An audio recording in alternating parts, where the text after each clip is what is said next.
Assalamualaikum warahmatullahi wabarakatuh.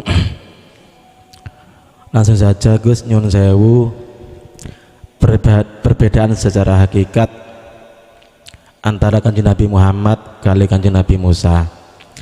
Kalau Kanjeng Nabi Muhammad nyun sewu, Allah sendiri yang ingin memberikan ilmu ma'rifat dan beliau. Justru Kanjeng Nabi Musa iki minta nyuwun teng Gusti Allah syariat teng Gunung Tursina niku. Terus dikatakan ada yang sampai mengatakan sampai Kanjeng Nabi Musa niku semaput apa sujud gitu. Itu saja Gus, sampun. Assalamualaikum warahmatullahi wabarakatuh. Waalaikumsalam warahmatullahi wabarakatuh.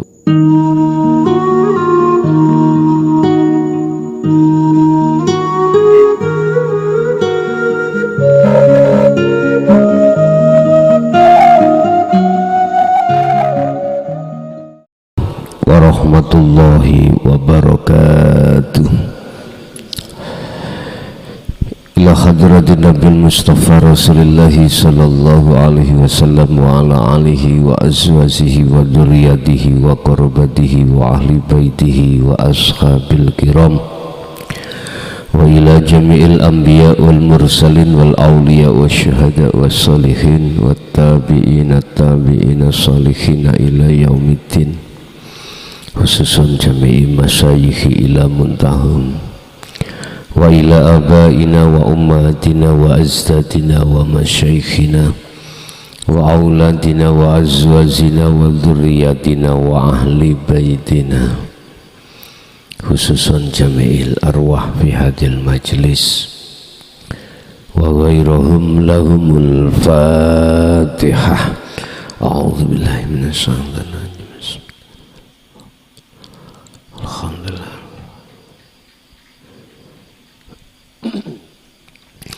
Bismillahirrahmanirrahim. Alhamdulillahi rabbil alamin wa bihi nasta'inu ala umuri dunya waddin. Asyhadu an la ilaha illallah wa asyhadu anna Muhammadan abduhu wa rasuluh. Allahumma salli wa sallim wa barik alaih wa ala alihi wa ashabihi ajma'in. Rabbi israhli sadri wa yassirli amri wa hlul uqdatan min lisani yafqahu qawli. Sadaqallahul azim. Amma ba'd. Hadratil muhtaram, dumateng para sesepuh, para kiai, bini sepuh, tokoh masyarakat, tokoh agama sewilayah Kabupaten Pasuruan, Kecamatan Prigen, Desa Pintrang, wabil khusus beliaunya akhinal kiram Ustadz Arifin sekeluarga, jamaah ingkang rawuh di majelis maupun di luar, kulluhum ajma'in rahimakumullah. Alhamdulillah, dalam kesempatan malam hari ini kita masih diberikan Allah satu hidayah, pertolongan, syafaatnya, sehingga kita bisa berkumpul di sini majelis dalam rangka ta'lim muta'alim, yang pada malam hari ini kami akan membahas terkait sengsaranya orang yang sengsara, baik di dunia lebih-lebih di akhirat. Hal itu berkenaan dengan surah Al-An'am ayat 31-32. Surat Al-An'am ayat 31 dan 32. Bapak Ibu hadirin jamaah rahimakumullah. Ketika saat manusia masuk di wilayah akil balik, entah laki ataupun perempuan, semuanya itu Allah akan menguji terhadap diri kita lewat perkara-perkara yang dijadikan Allah sebagai alat untuk menguji kita.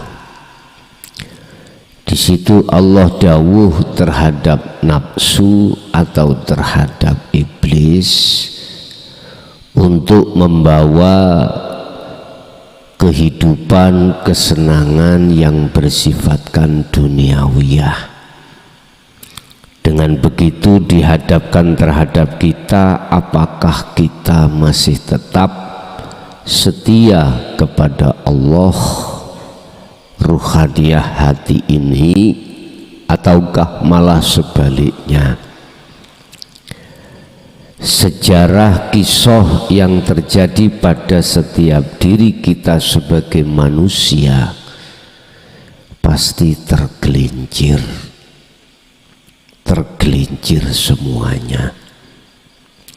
Seperti halnya tergelincirnya Nabiullah Adam ketika saat di surga dipesan Allah tidak boleh mendekati satu pohon yang berbuah pohon huldi, wala taqraba hadhihi sajarah wala takunanna minal kadzibin. Dadi piye?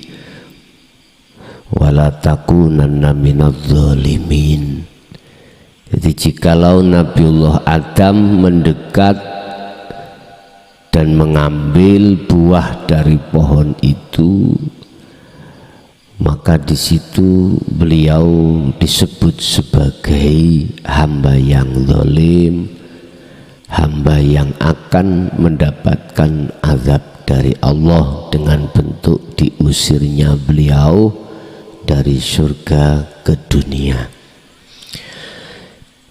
Kita juga mengalami hal seperti itu Bapak Ibu. Ketika kita mendekat di pohon khuldi, berarti kita masuk di wilayah akil balik. Semua kita manusia ngalami seperti itu. Diplesetkanlah kita oleh nafsu yang dijadikan Allah sebagai pengujian pada kita lewat kesenangan kehidupan dunia. Bukan perkaranya secara jasmani itu tidak boleh memperkaya diri, tidak, nggak apa-apa, sebatas jasmaniyah.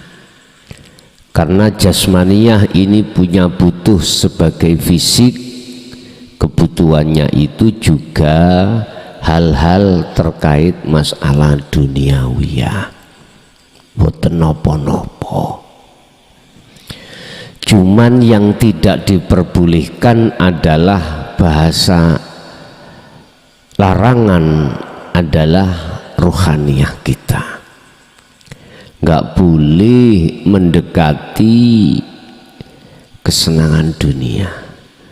Tapi berhubung kita tergelincir oleh bisikan nafsu di dalam dada kita, alladzi yuwaswisu fi sudurin nas, maka terjadilah kita masuk di dalam belenggu jebakan hawa nafsu. Tapi di situ ayat surat Al-Hijr Allah katakan illa ibadaka minhumul mukhlasin. Nafsu atau iblis itu berbicara terhadap Allah. Illa ibadaka, kecuali yang tidak bisa kami gelincirkan ya Tuhanku adalah golongan-golongan hamba yang jenengan pilih.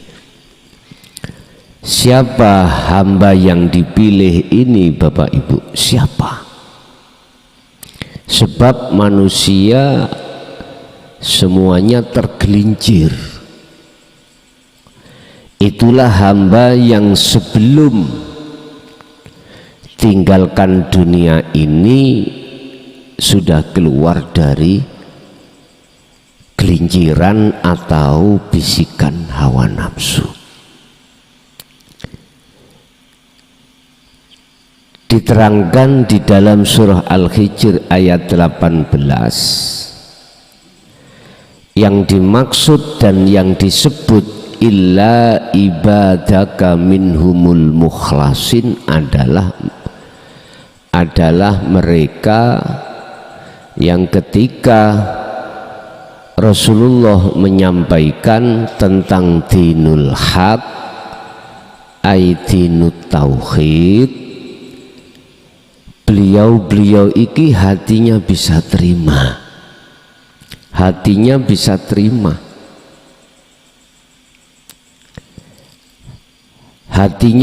menerima dan menyadari bahwasanya kita selama ini menjadi hamba atau menjadi kawula umat yang zalim pada Allah.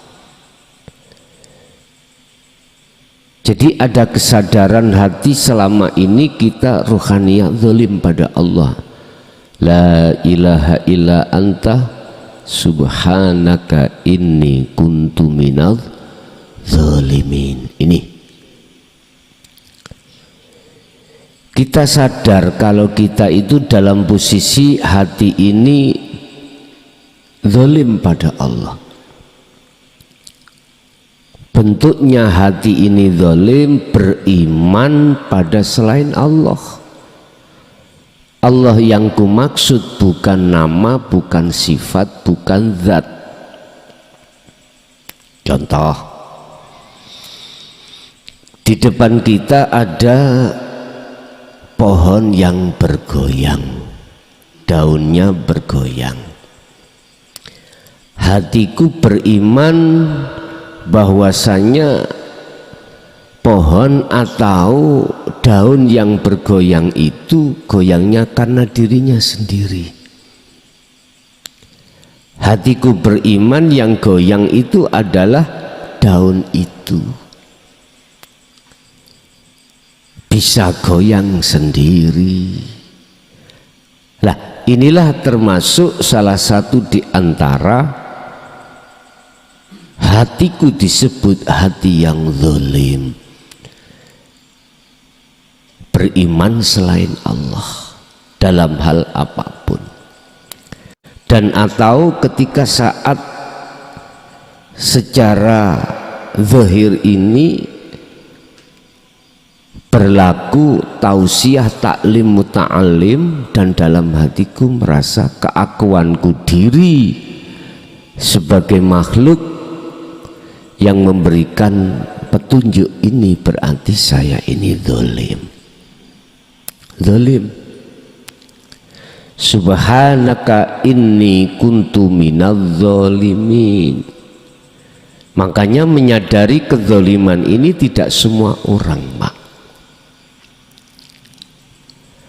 Hanya mereka yang dipilih minhumul mukhlasin inilah yang nafsu tidak akan bisa menjerumuskan kembali.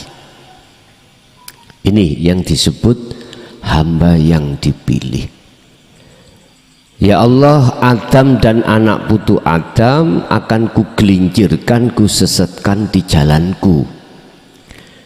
Illa ibadaka minhumul mukhlasin, kecuali hambamu yang tidak bisa kuplesetkan adalah hamba yang kau pilih. Siapa hamba yang dipilih ini?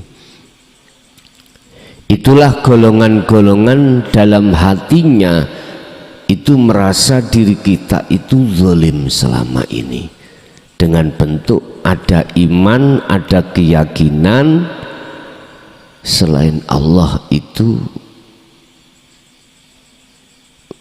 bisa mendatangkan manfaat atau mudarat. Contoh hujan-hujan begini, dalam hatiku beriman basahnya bajuku disebabkan air. Ini hatiku sudah syirik, Pak. Hatiku sudah mengatakan bahwasanya ada selain Allah yang berkuasa. Padahal saya lupa bahwasanya Allah katakan ala innahu bikulli syai'im muhit. Ingatlah, sesungguhnya Allah itu selalu berada, selalu melimputi atas segala hal apapun termasuk air tadi. Memang secara fisik, secara syariat, hukum sebab musabab saya teles, saya basah itu karena air.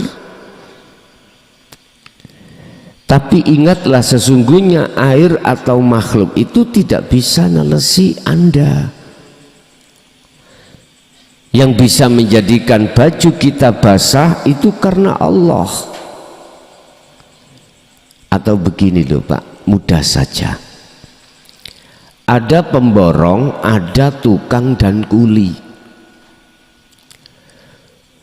Tukang dan kuli itu yang memerintahkan adalah pemborong untuk membangun sebuah masjid atau rumah atau apartemen atau hotel atau yang lainnya. Mana alasan itu bukan perilaku tukang kuli? Mana? Ini coba, kalau pemborong tidak menyuruh tukang kuli, apa bisa terjadi aktivitas membangun? Nggak bisa. Jadi kita harus melihat sumbernya, Pak. Sumbernya. Tukang kuli iki bekerja iya, tapi sumbernya dari mana bisa muncul seperti itu? Makanya dalam sebuah hujjah dikatakan la haula wala quwata illa billahil aliyil azim. Makhluk siapapun dan apapun itu tidak punya daya upaya untuk bekerja, untuk mendengar, untuk melihat, untuk apapun, nggak punya. Wala quwata, dan kekuatan untuk datangkan itu nggak ada. Lah terus kok munculnya bisa terjadi? Itu sebab illa billah. Inilah yang umat manusia tidak sadari. Sumbernya dari mana? Gak disadari.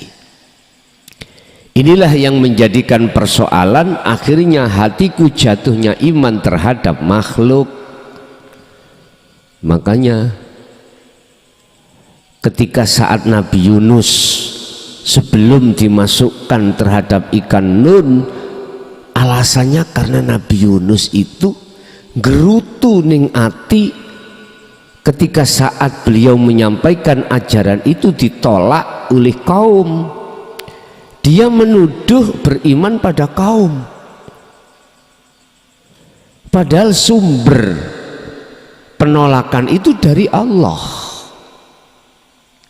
Ini yang Nabi Yunus tidak sadari. Akhirnya apa? Dihukum Nabi Yunus itu, disuruh untuk kholwat, disuruh untuk uzlah di dalam ikan nun. Sama, kita juga begitu. Kalau kita sadar seperti Nabi Yunus, maka kita akan melakukan kholwat atau uzlah. Jadi beliau diuntal ikan nun itu, laksana kita itu masuk di dalam zona kholwat atau uzlah, sama dengan itu. Sebab kita merasa sudah sadar kalau selama ini ruhaniyah kita itu, hati kita telah zalim. Kalau seseorang hatinya sudah sadar selama ini kita itu zalim pada Allah ruhaniyah, maka otomatis Allah itu terasa dekat pada kita. Kita merasa bahwasanya Allah sangat dekat. Makanya di situ tauhidnya la ilaha illa anta. Anta berarti sudah dekat. Kamu, engkau berarti di depan. Nah, bagi hati yang tidak merasa Allah itu dekat, maka hati itu tidak akan merasa berbuat zalim pada Allah. Apalagi fisik kita itu patuh dengan hukum-hukum syariah, amar ma'ruf nahi mungkar. Hati tidak akan merasa kalau Allah dekat, Allah selalu melihat kita, enggak akan. Enggak akan. Disitulah Pak ada batas, dinding yang tidak bisa ditebus. Bahkan di dalam surat Al-Furqan Allah katakan dengan bahasa isyarah, ada dua air yang saling berjalan seiring tapi tidak bisa campur. Yang satu tawar, segar, yang satu asin, pahit. Tapi di situ ada satu dinding pembatas yang tidak bisa ditembus. Hati satu sama lain itu tidak bisa bertemu. Artinya ruhaniyah kita ketika saat tidak merasa kita itu zalim pada Allah, maka terhijabi hati kita terhadap Allah sehingga kita tidak merasa selalu dilihat Allah. Berarti Allah tidak merasa dekat, berarti tauhid kita masih ada di la ilaha illallah atau la ilaha illa huwa. Itu masih di posisi itu kita. Bapak Ibu hadirin jamaah rahimakumullah, saya yakin dan seyakin-yakinnya pada malam hari ini, baik yang ada di majelis maupun yang eksis hatinya itu rindu taklimu ta'alim di jalur dinu tauhid, aku yakin inilah tanda daripada yang dimaksud illa ibadaka minhumul mukhlasin ini. Karena memang itu ketika saat itu disampaikan, hati sampean saged menerima, dan selanjutnya jenengan berupaya untuk melakukan tindakan kholwat atau uzlah. Bapak Ibu hadirin, kita kembali kepada materi sengsaranya orang sengsara baik di dunia dan di akhirat. Lebih-lebih itu kita masuk di dalam surat Al-An'am ayat 31-32. Bismillahirrahmanirrahim. Qad khasira, teman-teman sengsara, teman-teman rugi sopo alladzina wong akeh, kadzabu kang dondustakake sopo ladzina, kadzabu kang ora gelem sopo alladzina biliko ilah ketemu Allah, kadzabu kang dustaake sapa ladzina biliko ilahi kelawan ketemu Allah. Artinya di dunia dia tidak punya keyakinan alias tidak percaya kalau di dunia bisa bertemu dengan Allah. Dia nggak percaya. Sungguh sengsara atau sungguh merugi bagi orang-orang yang orang-orang itu mendustakan pertemuan terhadap Allah. Orang itu tidak percaya kalau di dunia ini bisa bertemu Allah, alias nggak mau. Sebab apa, Pak? Itu tadi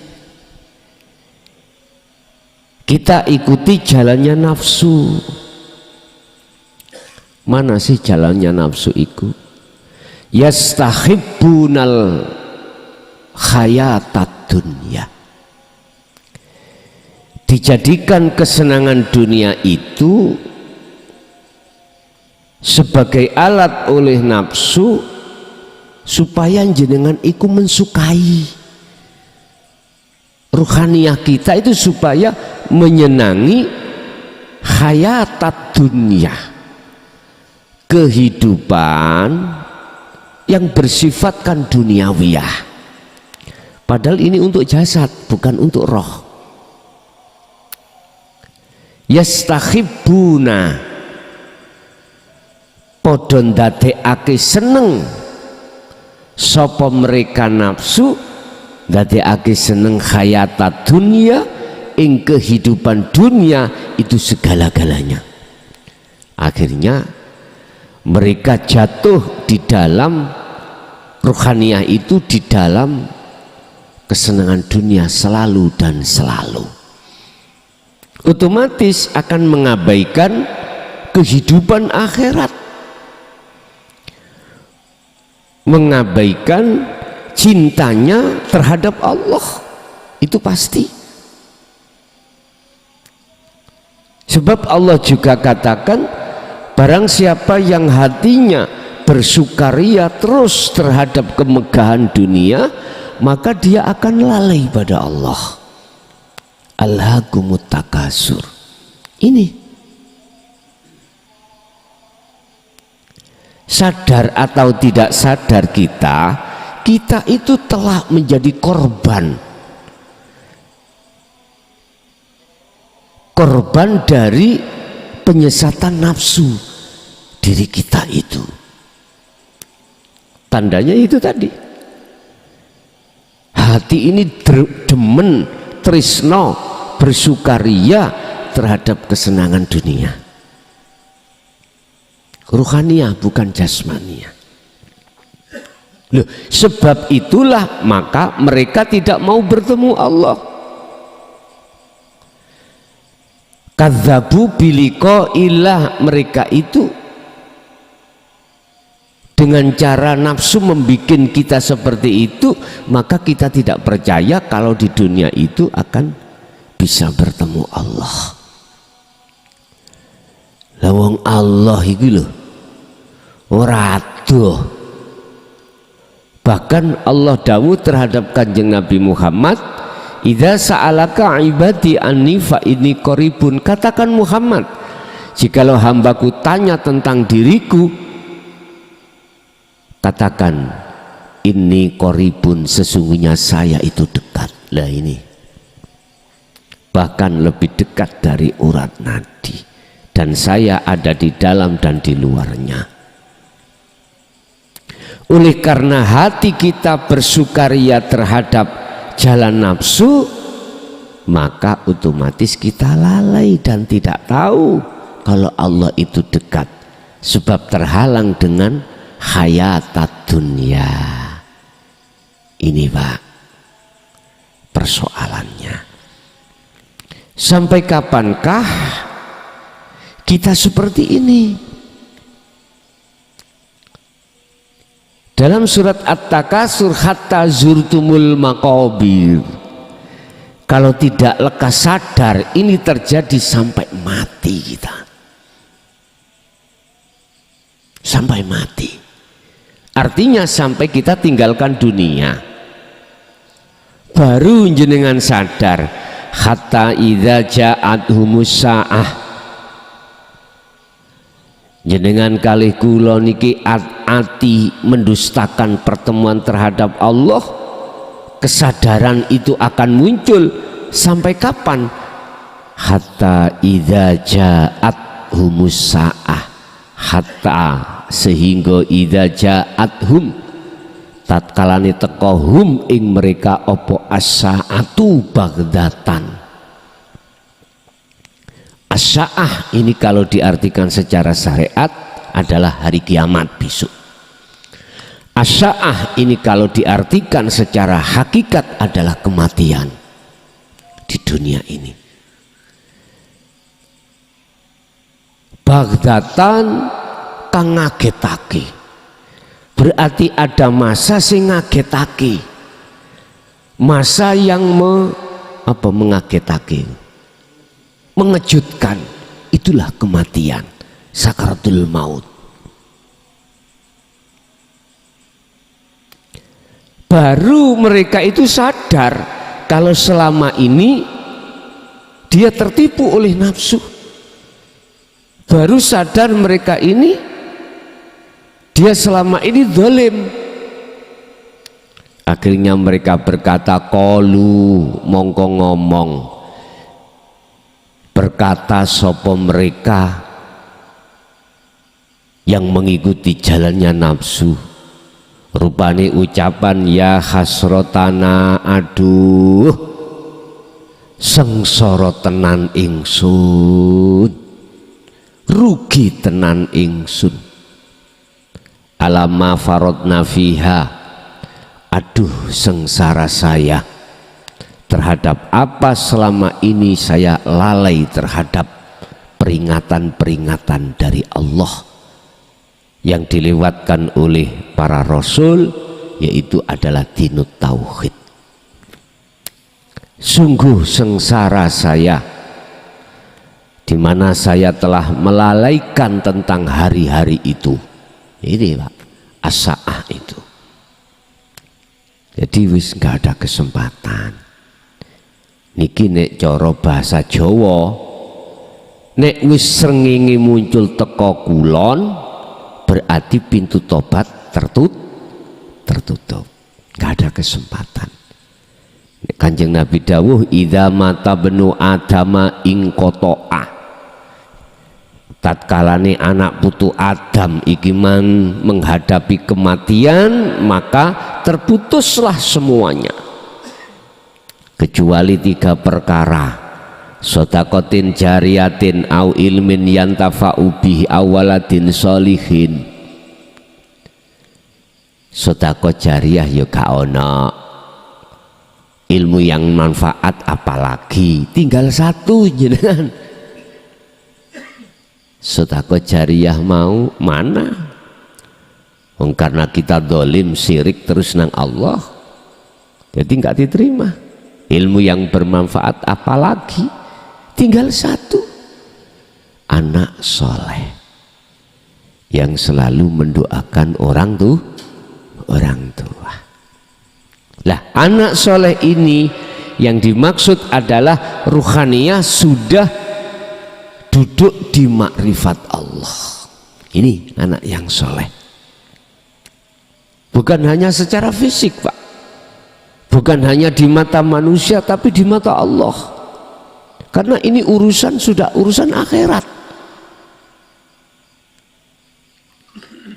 Dia selalu berdoa, mohon ampun pada Allah atas kesalahan orang tuanya. Nah, posisi dia itu hatinya makrifat, berarti bukan perkaranya anak makhluk bisa menyelamatkan orang tua atau orang lain, tidak. Semuanya semata karena sumbernya dari Allah, karena murni. Wahum yahmiluna auzarahum ala zuhurihim. Mereka itu memikul beban dosa-dosa syirik di punggungnya. Pun dosa sing paling gede adalah syirik. Baik syirik jali, lebih-lebih syirik khafi. Ini syirik khafi ini yang jarang diketahui oleh umat manusia, khususnya umat Islam. Karena pendidikan untuk memahami syirik khafi tidak pernah diajarkan. Akhirnya kita selalu syirik hati kita pada Allah secara khafi. Kan sudah dikatakan dalam surat Al-Maidah ayat 76, malakum dzarraw wala naf'an.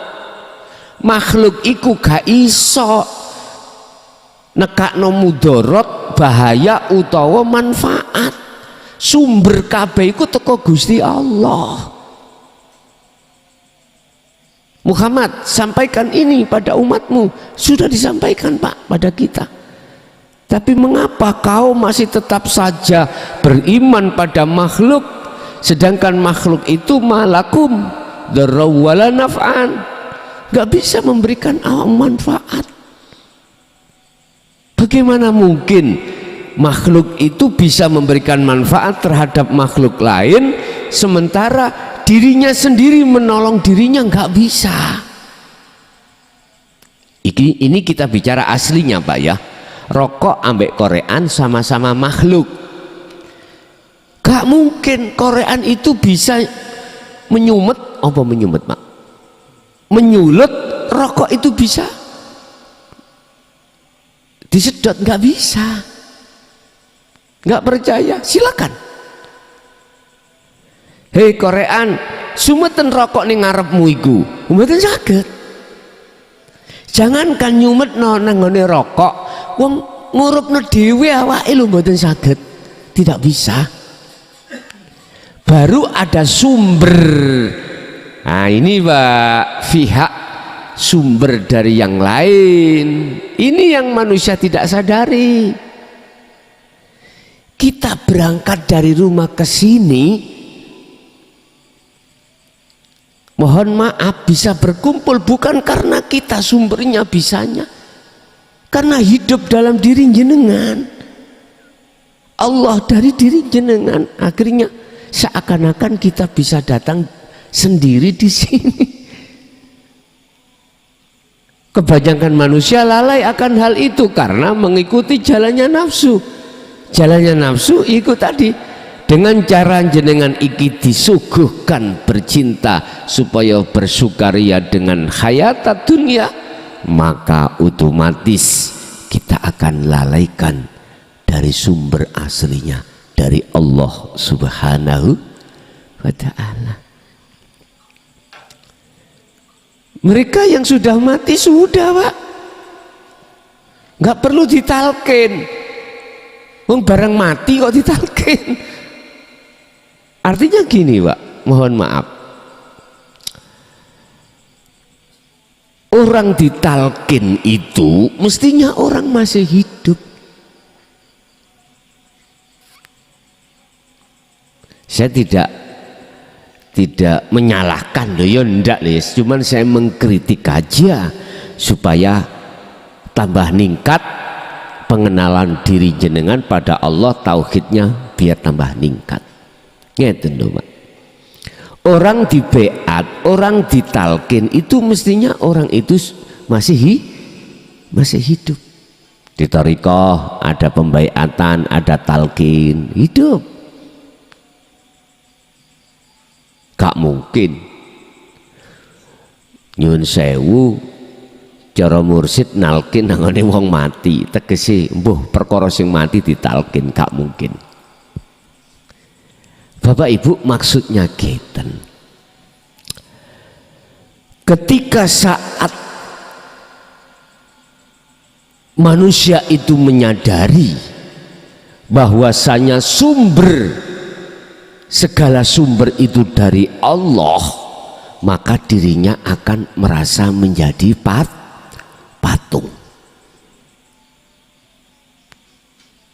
Sama dengan korean tadi, berhubung ada pihak yang ketiga memegang korean lalu menyalakan apinya baru, tapi kita nggak sadar kalau menyalanya itu sebab dari yang sumbernya adalah Allah.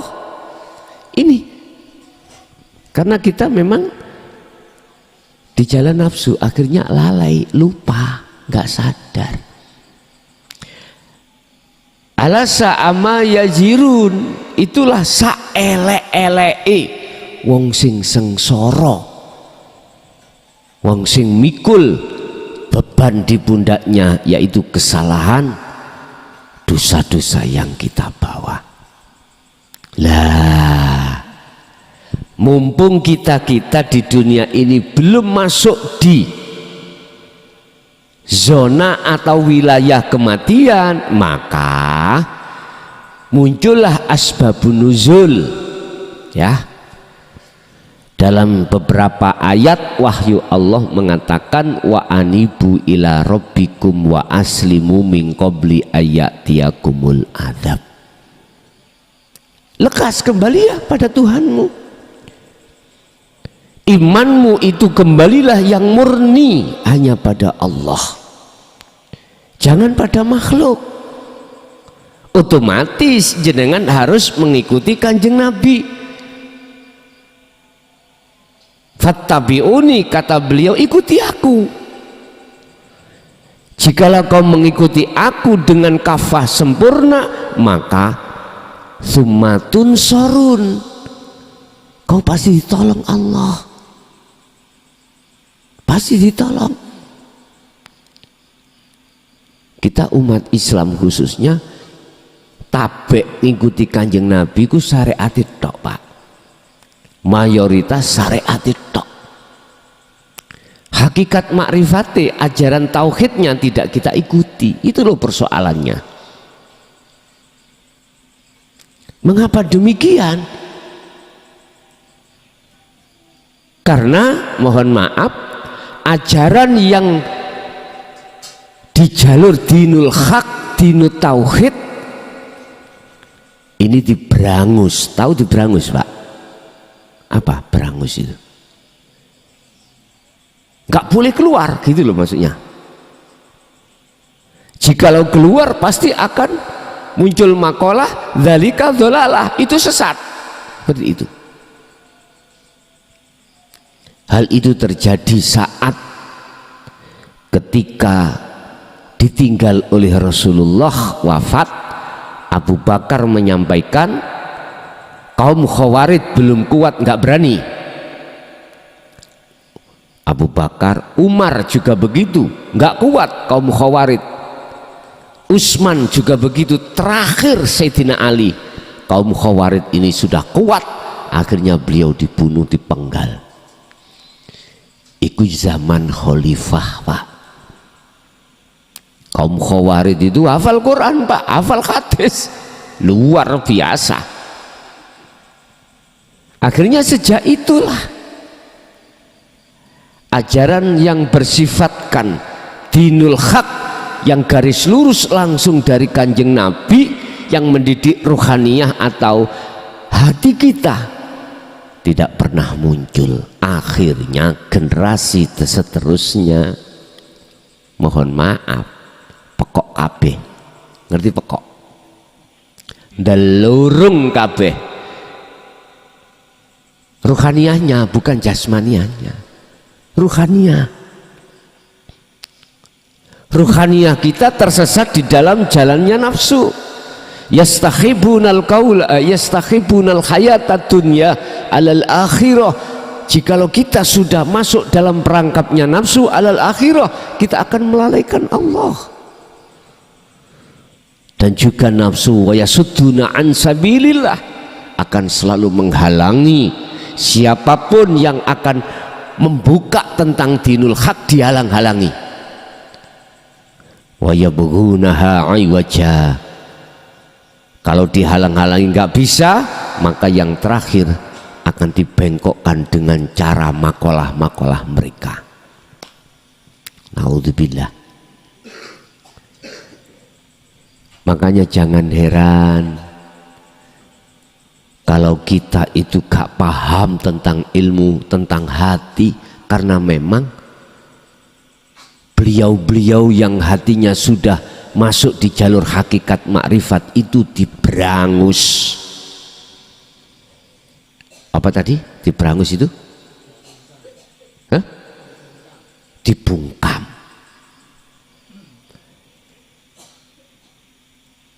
Jangankan di tengah umum, di tengah tempat khusus saya nggak berani, karena dibungkam. Udah. Akhirnya sederhana, beliau-beliau dulu, mengapa beliau tidak menyampaikan? Karena sederhana, takut fitnah. Itu. Terus siapa yang tanggung jawab besok di akhirat? Bahasa syariat, ya mereka-mereka ahli kitab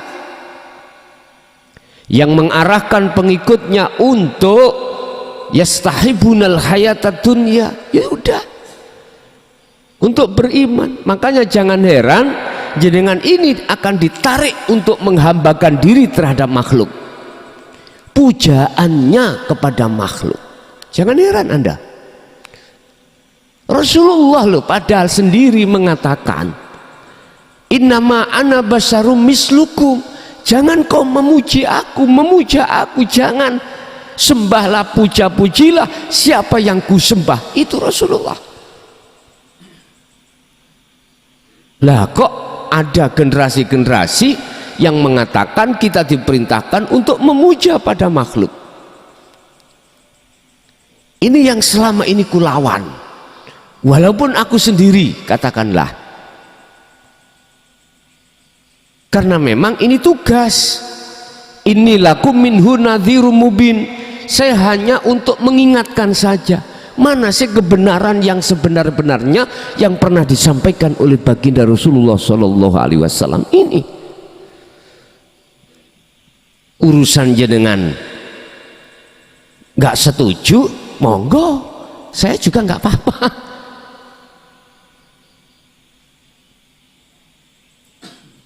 Kalau Anda menolak, monggo, silakan. Saya juga nggak apa-apa kok. Tugas aku hanya mengingatkan, menyampaikan, menasehati. Urusan Anda nggak mau, terserah. Satu hal alasan mengapa Ajazil itu disebut Allah iblis, karena di dalam sifat diri Ajazil ada takabur, karena alimnya dia, karena lebih mulianya dia daripada Adam. Iblis, dalam Gusti, apa yang menjadikan penghalang dirimu?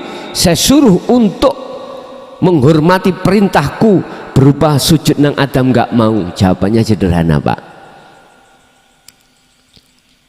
Ya Rob, kula kan sampean ciptakno teko geni. Ana khalaqtani minan nar wa khalaqtahu min tin. Lah kula sampean ciptakaken dari geni, Adam dari tanah liat. Apik pundi? Gusti Allah Pak dites ngono Pak. Apik pundi? Ya niki persoalannya. Karena di dalam diri kita ada merasa lebih pandai, lebih kaya, lebih alim, lebih macam-macam, merasa diri kita yang segala-galanya. Itulah penghalang yang sangat berat dan sangat tebal.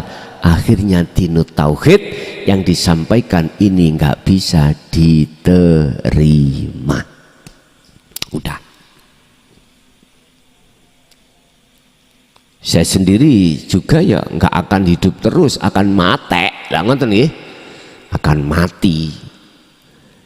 Apapun Allah mematikan diri saya di dunia ini kapan, terserah Allah. Terserah Allah. Bahasa Al-Halat itu mati saiki sampai mati besok sama kata gitu. Nah, ada kekasih Allah itu saking sumpeke ngrasakno donya njaluk mate, tapi gak dipaten-pateni mbek Gusti Allah karena memang belum waktunya. Wis mengalir aja Pak, penak mengalir aja. Jadi mohon maaf bila mana apa yang kusampaikan ini menjadi cambuk di dalam hati panjenengan. Tapi ingatlah, sesungguhnya kami itu sayang pada kamu. Bukan berarti saya sampaikan ini tidak sayang, enggak, sayang banget. Itulah bentuk sayangnya Allah pada hambanya. Kalau Allah enggak sayang, enggak mungkin Allah ingatkan, enggak mungkin. Berarti si A mengingatkan si B, itu bentuk sesungguhnya sayangnya si A kepada si B. Kalau nggak sayang Pak, dibiarkan tersesatlah hati kita. Kalau nggak sayang. Bapak Ibu hadirin jamaah rahimakumullah, Mengapa mereka itu kok nggak percaya alias mendustakan pertemuan di dunia ini terhadap Allah? Wa mal hayatud dunya 32 Al-An'am illa la'ibun walahwun. Mereka itu Pak nyun sewu, kita itu rohaniah kita gitu tadi terjerat oleh kepentingan nafsu, sehingga Allah ingatkan wamal hayatad dunya, dan tidak ada kehidupan dunia itu kecuali illa la'ibun walahwun, guyon. Tahu guyon? Canda gurau. Itu maksudnya apa? Gak kekal. Bahasanya kita itu sebetulnya ketipu, tapi tidak merasa tertipu. Makanya dikatakan illa la'ibun walahwun. Iku permainan. Awakmu dimainon nafsumu. Jangan kau anggap itu mau betul-betul yang segala-galanya, jangan gitu. Ingat waladul akhirah, waladul akhiratu lan utawi negeri akhirat iku khairun luwih bagus lilladina maring wong akeh yattaquna kang padha takwa sapa ladina. Artinya ingat, negeri tempat sing kekal, sing gak guyon, tidak gurau, ada akhirat. Secara akhirat di dunia ini Pak, ini loh akhirat Pak, inilah ini akhirat. Lah dekat sih akhiratnya, gak jauh.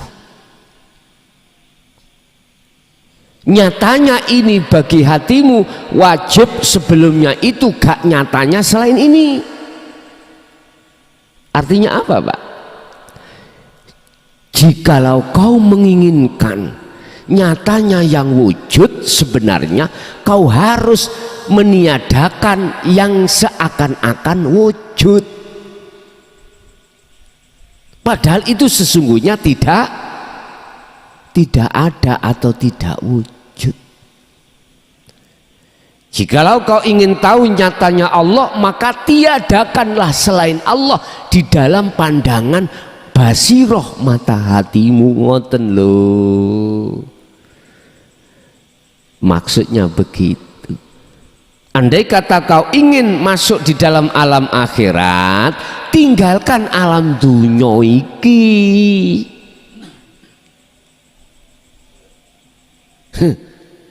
Lah mati Gus, iya mati, tapi bukan mati secara syariat itu enggak. Matikan keakuanmu sebagai makhluk yang ada di dalam hatimu, matikan. Akhirnya Anda tidak merasa alim yang alim, tidak merasa kaya yang kaya, tidak merasa punya jabatan yang berjabat. Enggak, lepas semuanya. Akhirnya apa? Itsbat, muncul keakuan diri Allah yang segala-gala, barulah Anda dikatakan masuk di alam akhirat. Afala taqilun, hetah, apakah tidak kau fikir bahwasanya akhirat itu lebih kekal dan dunia ini adalah sebatas sandiwara. Kata lagunya siapa? Niki Ardila, panggung sandiwara, begitu Pak. Akhirnya habis menyanyi panggung sandiwara, mati tenan, ditinggalkan. Itu maksudnya Bapak Ibu. Ketika jenengan sudah menerima dinut tauhid, bagaimana caranya untuk mematikan keakuan diri, lekas laksanakan. Itu loh maksudnya. Baru jenengan rohaniyah itu bisa masuk ke akhirat sekalipun jasad Anda masih di dunia. Itulah pertemuan terhadap Allah. Bapak Ibu hadirin jamaah rahimakumullah, tergantung kita milih yang bagaimana. Tetap ikhlas ridho di jalan nafsu, apakah jenengan pingin keluar dari jalannya nafsu, otomatis Anda masuk di dalam jalannya Allah. Wa ma umiru illa liya'budullaha mukhlishina lahuddin hunafa'a wa yuqimus shalah wa yutuz zakah wa dzalika dinul qayyimah. Inilah jalan yang benar, dinul qayyimah. Surat Al-Bayyinah ayat 5 niki. Apa dinul qayyimah? Jalan yang lurus. Wa ma umiru, kita tidak diperintah oleh Allah kecuali menyembah. Lah niki bertemu, dikatakan menyembah yang benar, Anda harus masuk di alam akhirat. Dikatakan bertemu Allah, Anda harus tinggalkan duniawiyah secara ruhaniyah, bukan jasmaniyah lho Pak nggih. Engko salah paham sak jasmaniyah ditinggalkan, anak istri dipegat, diulih nang wong tuane, kerjane wis ditinggal, wis delesep nang iwak nun mlebu nang ngene guwa, mlebu nang ngene ruangan sendiri gak keluar. Bukan perkara tak salahkan Anda, itu benar, cuman tidak seperti itu aja. Ikan nun itu disebut ikan nun, itu ada khalwat Pak, uzlah kita, tinggalkan selain Allah iman kita, tinggalkan selain Allah. Itulah maksudnya uzlah itu di situ, dalam rangka untuk bertemu Allah. Lah ngapain istri sampai tinggal, suami sampai tinggal, anak sampai tinggal secara fisik, ngapain kerjaan sampai tinggal? Di situ ada Allah kok. Ngoten lho maksudku lho, paham nggih? Berarti Rasulullah itu menjaga hukum jasmani dengan hukum syariat, juga menjaga hukum rohani dengan hakikat, supaya makrifat. Ngoten lho. Jikalau itu jenengan lakukan, yuhibbukumullah, maka cintamu akan diterima oleh Allah.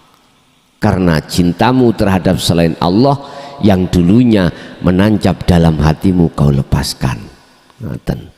Ganti saiki Sri minggat wis mulih nang bojone sing sah. Lha ngoten niki. Nek mau katut bojone wong Sri ini lho Pak. Jadi ya dolim terus, maksiat terus.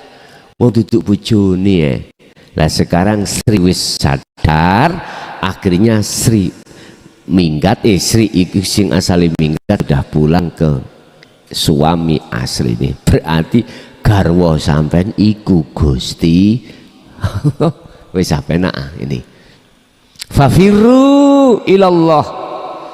Udahlah, lekaslah kau lari kembali kepada Tuhanmu dalam ketaatan. Apa ketaatannya? Illa liya'budullaha mukhlishina lahuddin hunafa'a.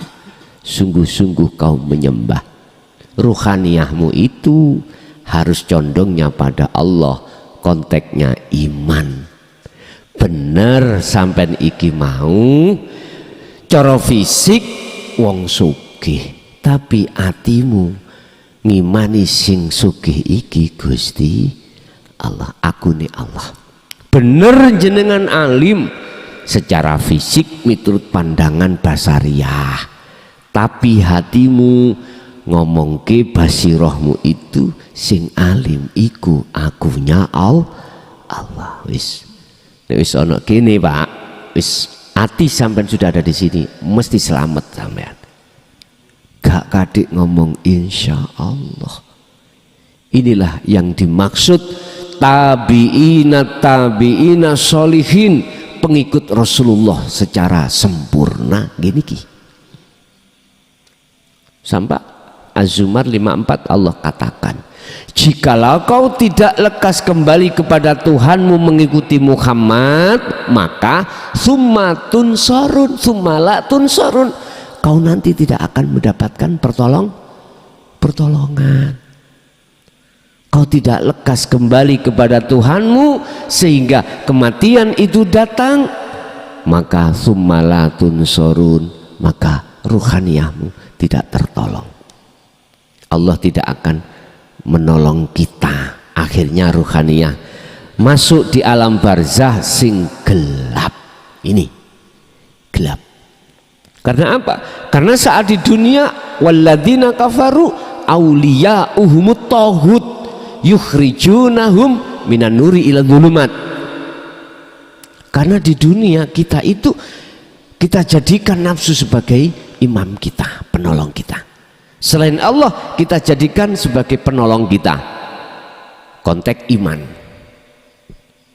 Itu akhirnya iman kita jatuhnya pada makhluk. Oh si A kok sing gini, oh si B itu yang gini, oh kok gak ditulung si A si B, aku gak iso. Lah dia nggak tahu sumbernya. Lah ngoten nggih. Nggak delok sumbernya, gak melihat sumbernya dari siapa itu. Akhirnya imannya pada makhluk. Wis gelaplah dia, masuk di dalam alam kegelapan. Niki nggih mesti tak pastekno suul khotimah, mesti gelap Pak. Makanya andai kata umat manusia yang hidup di dunia ini diperlihatkan Allah bagaimana ruh yang sudah masuk di dalam alam barzah, siksanya itu dia di kegelapan itu, kok tahu nyun sewu Pak, kok diperlihatkan Allah. Udahlah sampai gak kober ingin maksiat, gak mau, bahkan kerja pun kadang gak mau, ibadah terus demi masa dimana nanti menanti kita yang kekal itu, biar tidak masuk di situ. Itu kalau dipertontonkan secara basariah terhadap manusia yang masih hidup. Ibaratnya Pak, sampai mbandawi sopo masjid. Hati takmiri tadi misalnya mek 10, iku iso ditambah 1000 takmiri. Mbah pengikuti piro takmiri tok 1000. Wis pokoke moh metu teko masjid, ngibadah terus. Iki nek bahasa syariat, nek bahasa hakikat, hatimu tidak akan pernah menyibukkan kecuali berzikir pada Allah. Wis sampai nek kepingin ruh kahanan mati kholwato secara khusus. Nanti bagaimana Allah nanti memperlihatkan alam barzah apa ndak? Wis tah guwek, ngerti guwek amen? Menangis amen. Menangis. Kalau estu sampai ikut dipertontonkan bagaimana mereka saat di dunia umat manusia ruhaniyah itu mendustakan, tidak mau bertemu Allah sehingga sudah meninggal di bagaimana nasibnya. Ini sudah dijelaskan tadi 31 tadi bagaimana mereka. Ya hasrotana ala ma farodna fiha. Aduh sengsara banget aku, dulu aku telah melalaikan pada Allah, berarti iman tidak pada Allah tentang hari akhir ini. Yus kasep cak lesono gunung. Bahkan dalam ayat lain mereka ini ingin kembali lagi ke dunia Pak. Wa min waraihim barzakhun ila yaumi yub'atsun.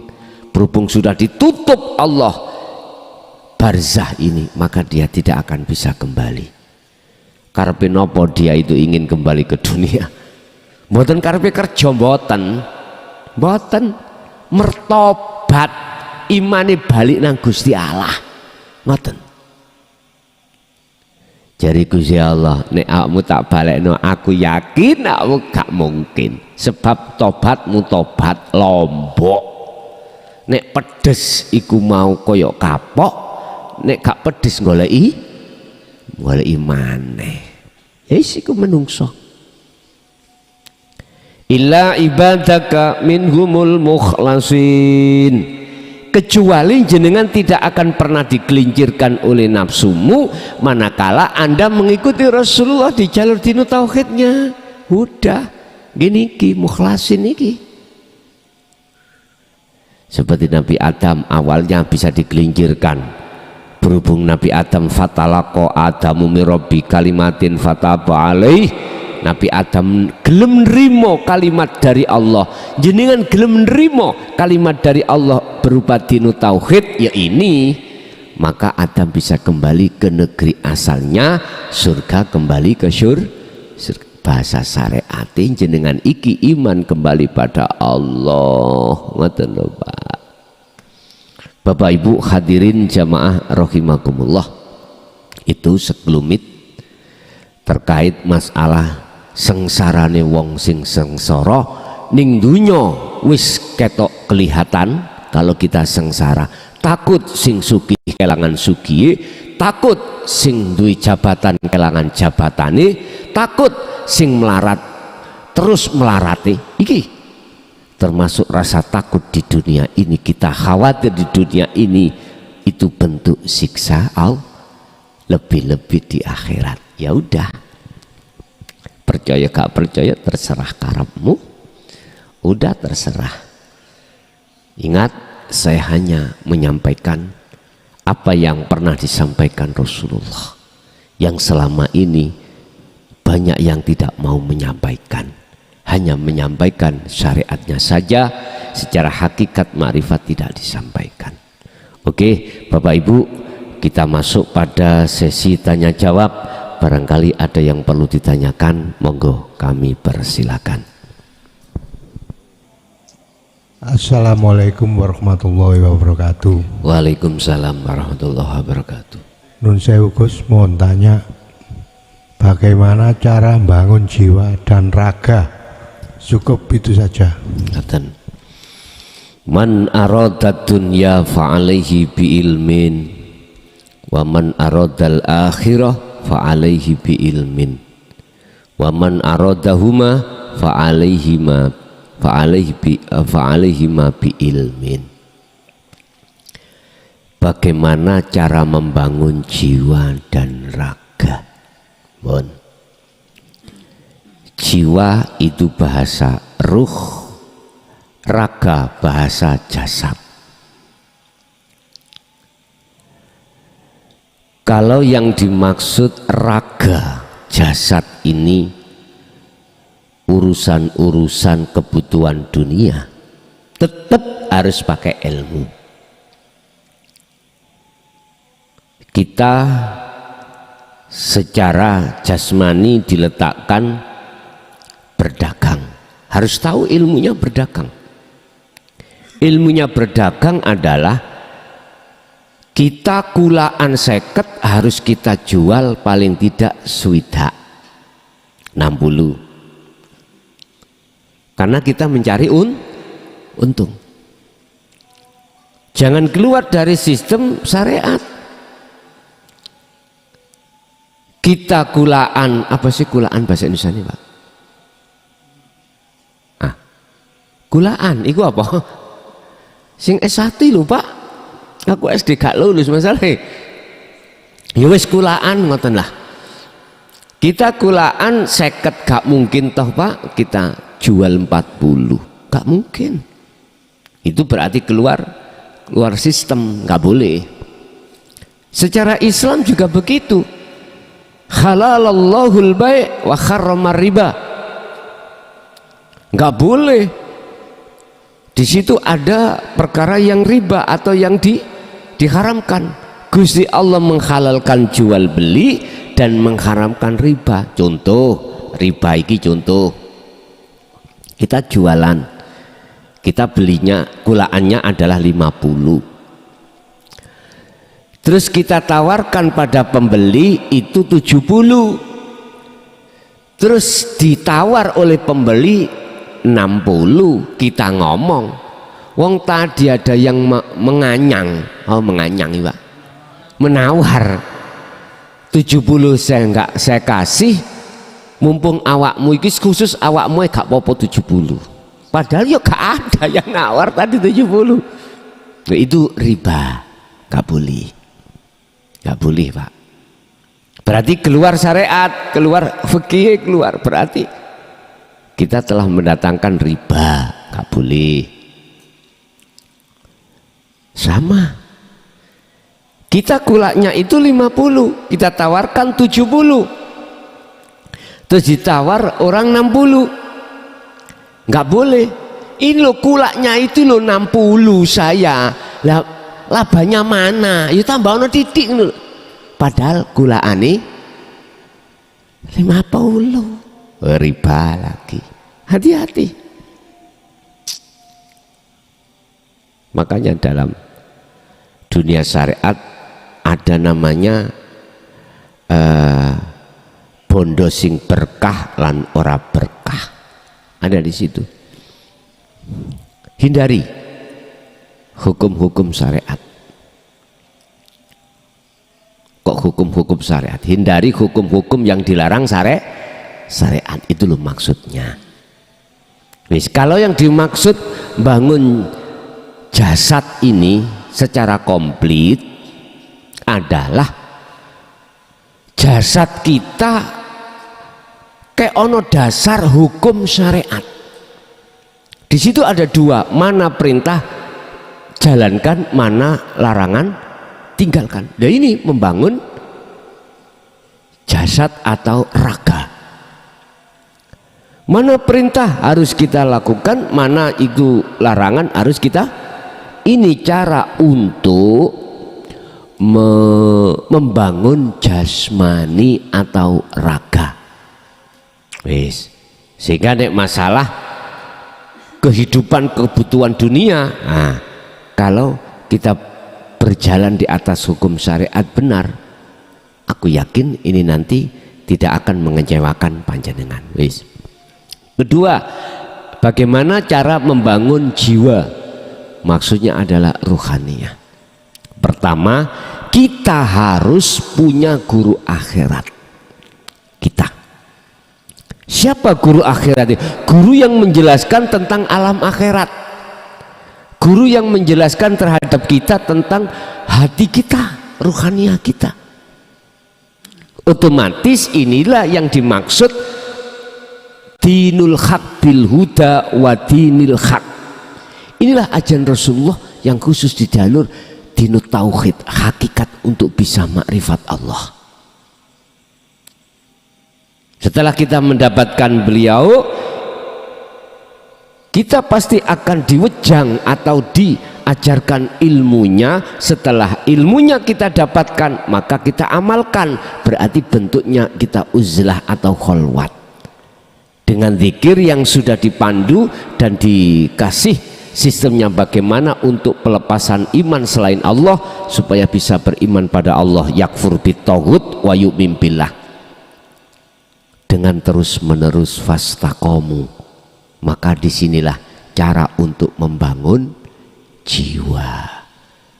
Simple, simple sekali.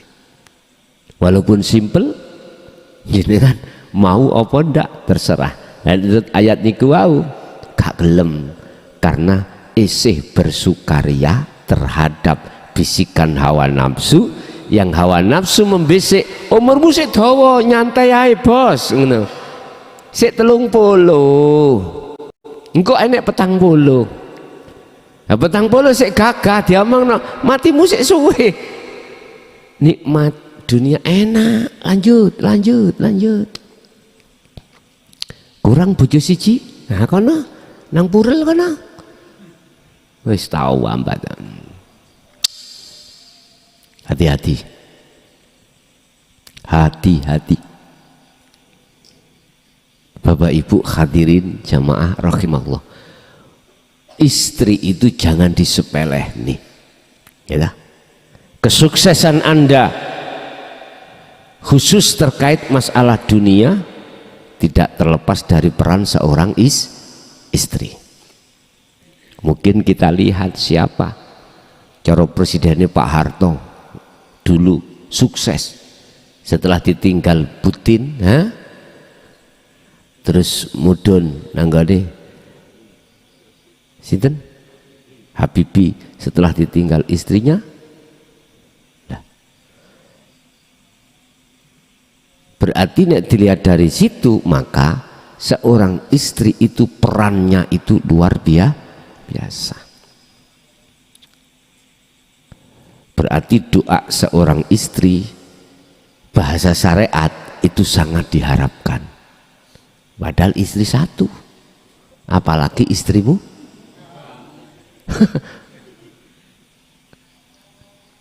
Doa seorang istri perannya itu luar biasa. Hakikatnya Pak, hakikatnya Anda jangan cupet, jangan sempit untuk bertemu Allah hanya di dalam satu sisi. Di dalam istri suami ada Allah, dalam anak ada Allah, di dalam syahwatu dunia lagi kesenangan dunia juga ada Allah. Tergantung kita melihatnya kemana. Makanya tergantung kita itu yang membawa. Kalau yang membawa ilmunya adalah ilmu dunia, maka Anda akan diseret ke dunia. Kalau ilmunya yang membawa Anda itu akhirat, pasti kau akan diseret pada Allah. Itu. Makanya untuk mencari, untuk membangun jiwa ini, kita harus satu punya guru akhirat, dua kita akan diwejang ilmu tentang akhirat, ketiga kita akan diperintahkan untuk khalwat dan kita lakukan dengan istiqomah. Disitulah cara untuk membangun jiwa.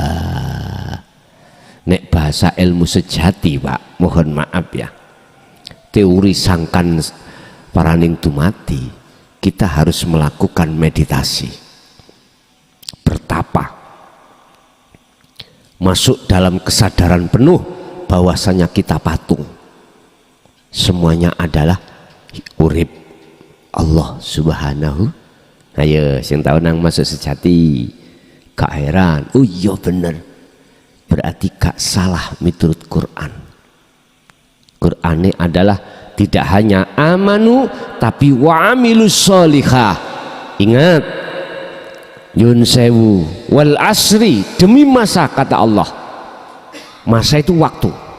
Innal insana sak temene akeh menungso, banyak manusia, iku lafi khusrin, banyak di antara manusia itu mengalami kerugian besar. Waktu demi waktu lalai pada Allah, gak bisa bertemu Allah, karena yang diinginkan hanya bertemu terhadap kesenangan dunia. Tapi ilah, kecuali yang tidak merugi. Kamu lihat, amanu wa amilus sholihah, dialah tidak hanya beriman kepada Allah, konteksnya adalah dinu tauhid, juga wa amilu as-sholihah, dia mengamalkan, mempraktekkan ilah khalwat, ilah meditasi. Sapa sih awak dhewe iki asline patung. Fungsi meditasi itu adalah, fungsi khalwat adalah menetralkan diri kita sesungguhnya itu la maujud. Sesungguhnya kita itu tidak punya apa-apa, patung. Itu tadi kayak Korean mau loh Pak. Innaka sesungguhnya Muhammad, kaum Muhammad ini, ikulah tahdiman ahbabta, tidak akan pernah bisa memberikan pertolongan terhadap orang lain sekalipun itu orang yang kau cintai. Muhammad, sesungguhnya kau tidak bisa memberikan petunjuk terhadap orang lain sekalipun itu orang yang kau cintai. Nah iki langsung Rasulullah Pak ya, biar iman sampai niki mengke ben gesekan, engko akhirnya putih, jadi nek beras nek diinteri akhirnya putih. Artinya jenengan ben sadar. Lah terus siapa yang menolong? Terus siapa? Sumber aslinya dari mana yang berikan petunjuk? Walakinallaha yahdi may yasha, tetapi yang memberikan, yang bisa memberikan petunjuk, menolong itu adalah Allah. terhadap hamba yang dikehendaki. Ngene lek sik gak percaya ae nek sak liyane Allah itu gak punya manfaat, gak iso nulung apa-apa, ya terserah. Kurang mentok kah? Iki Rasulullah langsung yang dikhitobi. Apalagi kita sing ngaku-ngaku duriyah, anak putune muncul takabure ning hati-hati Pak, maksudku. Jangan bos, berhentilah kau. Caranya perdalam ilmu tauhid dulu, baru Anda akan tidak munclak-munclak seperti itu. Aku cuman mengingatkan aja, urusan Anda terima dan tidak, sing ngaku-ngaku nyun sewu ya dah punya nasab apik. Wah, mohon maaf sekali lagi, saya tidak bermaksud apa-apa, saya cuman mengingatkan aja. Urusan kau terima monggo, gak kok terima nggih monggo. Tetap Anda akan sadar nanti kalau sudah datangnya satu kematian, ternyata kita masih dolim pada Allah ruhaniyah kita. Oke, nggih, ada lagi monggo. Assalamualaikum warahmatullahi wabarakatuh. Langsung saja Gus, nyun sewu, perbedaan secara hakikat antara kanjeng Nabi Muhammad kali kanjeng Nabi Musa.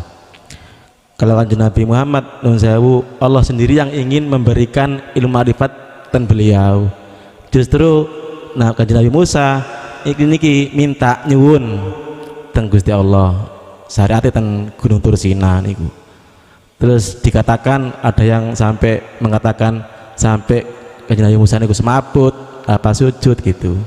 Itu saja Gus, ampun. Assalamualaikum warahmatullahi wabarakatuh. Waalaikumsalam warahmatullahi wabarakatuh. Itulah salah satu tanda di antara beberapa tanda bahwasanya Nabi atau Rasul yang hanya bisa memberikan, diizinkan Allah memberikan syafaat hanyalah kanjeng Nabi Muhammad Al-Maksum. Terus pertanyaannya, apakah zaman sekarang ada? Ada. Karena Allah dulu dengan Allah sekarang sama mboten? Sama. Ini bisa Anda terima kalau konteksnya itu jenengan lihat dari kacamata hakikat bukan syariat. Ada seseorang hamba Allah yang dikehendaki itu tanpa ya, berguru terhadap si kula omong mau lho. Pertama, untuk membangun jiwa kudu golek guru akhirat. Ngono ah. Walaupun tanpa ngene, tanpa guru manusia akhirat, Allah ya mampu kok. Sebab innallaha ala kulli syai'in qadir. Dilewatkanlah Allah mimpinya, dididik langsung. Saged ya Allah nggih kuwasa ngersakake ngeten iki kuwasa. Mampu Allah. Tapi kalau konteks ini kita lihat dari syariat, mohon maaf nggak bisa diterima. Ya nek kanjeng Nabi langsung, lah ngoten dah. Nggih ngapunten, kalau kita konteksnya kacamata syariat saja, pasti ada pilah-pilah, kasta-kasta. Tahu kasta-kasta nggih? Kasta-kasta.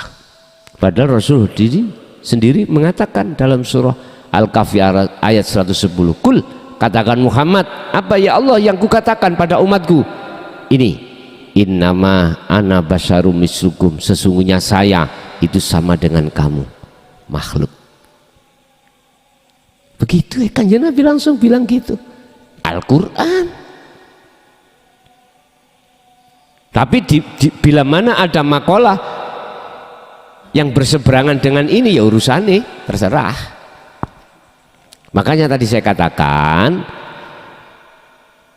Allah menurunkan wahyu terhadap hamba yang dikehendaki, walaupun zaman sekarang, zaman akhir, Allah ya kuasa. Allah kuasa. Walakinallaha yahdi may yasha. Wa qala aidan nurun ala nurin yahdillahu li nurihi may yasha. Selalu memakai may yasha, may yasha. Siapa may yasha? Man terhadap orang berarti umum Pak, hamba. Yasha yang dikersakake, yang dikehendaki oleh Allah. Terserah Allah mengendaki terhadap siapapun, monggo. Gak harus Allah mengendaki hanya terhadap cara pandangan manusia orang ini baik. Tidak harus. Allah juga bisa mengendaki orang si A pandangan orang lain itu jelek, tapi pandangan Allah itu bagus. Itu. Kalau boleh saya katakan, siapakah mereka yang dikehendaki golongan wa minhum al-mukhlasin? Mereka yang pandangan Allah baik. Pandangan manusia ini nomor dua Pak. Nomor dua, pandangan pertama adalah pandangan Allah. Pandangan Allah baik itu pandangan yang bagaimana? Husnul a'mali nataiju husnil ahwal mingkol bin zahidin. Niki kitab hikam. Pandangan Allah bagus, amalia jasad Anda itu tergantung sumber keadaan di ruhania Anda bagaimana. Dikatakan baik manakala sumbernya dari hati Anda mingkol bin zahidin. Dan cara Quran mingkol bin salim, kolbun salim, kolbin salim, hati yang selamat dari nafsu kepentingan. Kolbin zahidin itu hati yang bagaimana? Hati yang tunduk, hati yang selalu melihat, hati yang selalu karena Allah. Berarti sudah kefanaan atas dirinya hamba. Ini kolbin zahidin ini. Sebab menungso atine keadaannya ada luru, kolbin zahidin dan kolbin rohibin. Rohibin itu hati yang condong pada makhluk. Ini Bapak Ibu hadirin jamaah rahimakumullah. Inilah perbedaan antara Nabi Muhammad dengan Nabi Musa. Nabi Musa sampai sebelum beliau itu diperintahkan ke Gunung Turisina, beliau itu disuruh ngangsu kaweru terhadap Nabi Khidir. Cuman ada 3 hal yang menjadikan berpisah, putus dengan Nabi Khidir beliau itu gara-gara memprotes. 3 kejadian, padahal sudah diingatkan. Musa, kau nggak mampu, nggak ingat, nggak bisa mengikuti aku, nggak bisa. Jikalau kau menguatkan hukum syariatmu, jikalau kau sudah mau belajar ilmu hakikat nang aku untuk makrifat, parkiran rasa rumongso ngalimmu, parkiran rumongso sugihmu. Memang tak akui kau sugih, tak akui kau punya jabatan, tak akui kau punya pengikut banyak, alim, tapi bila mana tidak kau lepas dulu, tidak kau parkir dulu, coro sandangan, coro klambi nggak kau lepas dulu, tak jamin gak iso masuk. Boten. Niki Quran kisahnya. Pertama seret numpak kapal, jauh beruber perampok bajak laut. Nabi Khidir gampang, kapalnya dibolongi. Sebabnya kapal ini kok nek dibolongi dirampas pisan, mesti tenggelam. Berhubung Nabi Musa iku memakai hukum syariat, di mana kita telah ditolong oleh yang punya kapal diantar, kok ya dibolongi salah awakmu. Khidir salah kamu. Ya enggak ada. Dia tidak memandang dari sisi Allah karepe. Dia tidak mampu melihat karepe Allah itu apa. Akhirnya protes. Udah. Wis ya, jelas toh kau nggak mampu toh, udah pisah aja. Oh, kalau minta kesempatan mana? Dikasih kesempatan, terjadilah beliau itu membunuh anak kecil. Hukum syariat ditukno tes salah. Memang hukum syariat iku sing bener Nabi Musa. Lah ngoten nggih. Tapi hukum hakikat Musa iki salah. Merotes Nabi Khidir. Mengapa begitu? Karena dia tidak mampu memandang Allahnya, maksudnya di dalam semua itu. Akhirnya, ya 2 kali bos. Akhirnya, iya mohon maaf sekali lagi. Akhirnya bertemulah masuk dalam satu kampung kaum di mana kaum itu tidak menghormat pada diri Musa. Musa berhubung merasa menjadi nabi, mohon maaf orang alim ya hormatono bos, hormatono teko ya kudu kok harus kau papa kau jamu wes pokoknya dipuja-puja loh Pak karepe Musa, karena merasa dirinya orang api di mata Allah katanya, karena jadi nabi, merasa jadi nabi. Sama dengan Nabi Yunus, aku nabi kok perise metu jenengku. Kan ketika masuk kapal itu nakodane, wah iki harus dikurangi orangnya, kalau tidak kita akan tenggelam semuanya gitu toh. Akhirnya sepakat musyawarah, betul pris siapa yang keluar prisnya nama itu yang harus nyemplung lah laut, menjebur laut. Sepakat dikopiok lah pris itu, muncul Yunus. Ya Yunus gak percaya, aku ini nabi. Lu ngoten durung-durung wis takabur gitu. Lu mongso alim, gak percaya. Ayo diulangi lagi Pak. Wek kelutik Yunus. Lah, sampak ping 3 Yunus. Akhirnya nikulah Pak muncul subhanaka inni kuntu minadz-dzalimin. Gini iki. Nabi Musa sama. Akhirnya terjadi pisah toh Pak? Pisah dengan Nabi Khidir.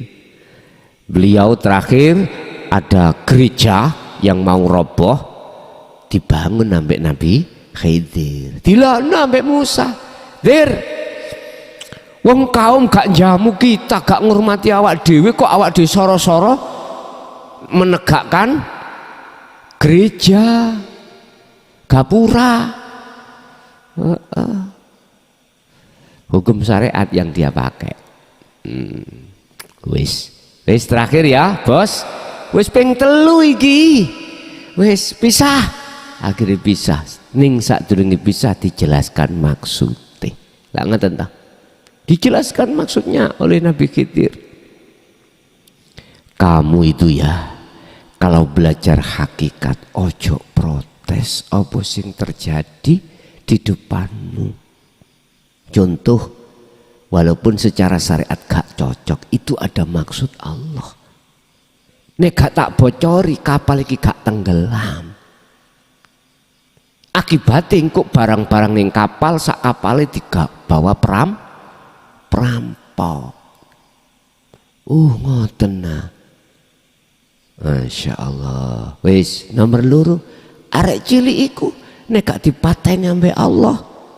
Sok nek gerang kalau besar mengkafirkan, mensyirikan orang tuane. Makanya cilik ya tak apa dipateni Allah. Mung wae kuwi nganggo syariat menuduh aku sing mateni ning sumbere teko sapa? Won diluk tok Pak Nabi Musa akhire ambek nangis ndrodos merga wis diputusno gak boleh berguru ikut. Akhire Allah, Musa munggah nang gunung Turisina bos. Nak munggah nak, bahasane wong tua nang anak lah ngoten nah. Trimon wahyu ning kono kuwi. Ning kono ana kitab jenenge Taurat trimon. Engko pelajarana isine kitab iku ben awakmu bisa nyampe nang aku. Nah, jalur bahasa syariate beliau ke Gunung Turisina dalam rangka menerima wahyu kitab Taurat, ringkese ngoten. Udah akhirnya terjadi seperti itu. Makanya ada satu perbedaan. Kalau Kanjeng Nabi mboten Pak. sempat Kanjeng Nabi tersesat, mohon maaf ya.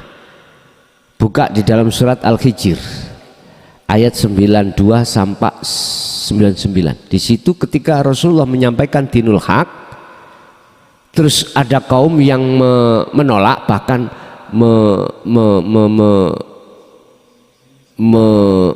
mencaci atau mengelokno, menghina Rasulullah, sempat dadanya sempit. Ruhaniyahku sing tak maksud itu ruhaniyahnya, dari sisi ruhaniyah mboten jasmaniyah. Ruhaniyah beliau sempat di situ, beliau itu gersah. Di situ dikatakan dadanya sempit. Akhirnya diingatkan Allah. Mengapa beliau kok dadanya sempit? Karena melihat makhluknya yang menolak. Padahal mestinya melihat sumbernya dari Allah, sehingga makhluk itu seakan-akan bisa menolak. Gus, aku ngaji sama kok tambah bingung sih. Bah, bingung karepmu. Wis kabeh memang kudu bingung dhisik. Fasabbih bismi rabbika. Udah, sucikan. Kalau semua itu datangnya dari aku. Ketika Rasulullah sudah sadar ruhaniyahnya bahwasanya kaum olehnya bisa itu menolak atau menghina, itu sebab sumbernya dari Allah, sebagai ujian terhadap Rasulullah. Hampir saja lah niku wonten lagu nih, hampir saja ya, hampir saja berarti kan gak terjerumus gitu, masih hampir saja. Cara orang nguwot ingli meh wae ceblok lho, ngono, meh wae. Tapi kan bukan berarti wis ceblok lah, mboten toh? Mboten. Sama dengan kita. Kalau jenengan tetap fastaqamu faqadistam sakabil urwatil wuthqa, pegang teguh tali Allah sirul asal ini. Lah ini. Akhirnya kok meh wae. Lah ngono lho. Apa bahasa Indonesia meh wae? Hampir saja. Hampir saja berarti Anda tambah waspada nanti. Mengapa Rasulullah itu kok langsung, Nabi Musa kok tidak? Karena itulah salah satu tanda alasan, salah satu Nabi dan Rasul yang diizinkan Allah, dibuat Allah tajalli membawa syafaat kepada umat. Bukan Muhammad yang bisa memberikan syafaat, tapi Allah, syafaat Allah yang diletakkan pada Muhammad untuk umat. Kul, katakan Muhammad, lillahi ku tetap kedua Allah apa asyafaatu pertolongan jami'an kelawan sekabehane. Muhammad katakan kalau syafaat iku milik Allah semuanya. Nah, nang Muhammad iku dititipno aja diizini untuk bisa sampai ke sama dengan niki wau lho Pak, Korean. Jadi sumbernya dari aslinya pihak ketiga ini, cuman dilewatkan Korean supaya bisa nyumet rokok. Ya apa bisa nyumet Pak? Wong balik ya sih ngomong, jadi durung bisa nyumet. Nah, pun itu Pak, perbedaan. Nggih, ada lagi. Sampun. Oke. Bapak Ibu hadirin jamaah rahimakumullah. Itulah apa yang telah diberikan Allah terhadap kita tentang ilmu tauhid. Mudah-mudahan harapan kita menjadi ilmu yang bermanfaat, barokah, dan kita ditakdirkan Allah untuk bisa menjalani sampai pada dimana ruhaniyah kita estu 100%, tinggalkan syirik khafi. Lahumul Fatihah.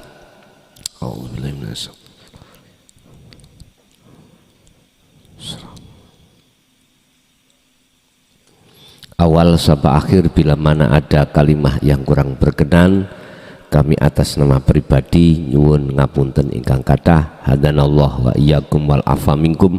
Assalamualaikum warahmatullahi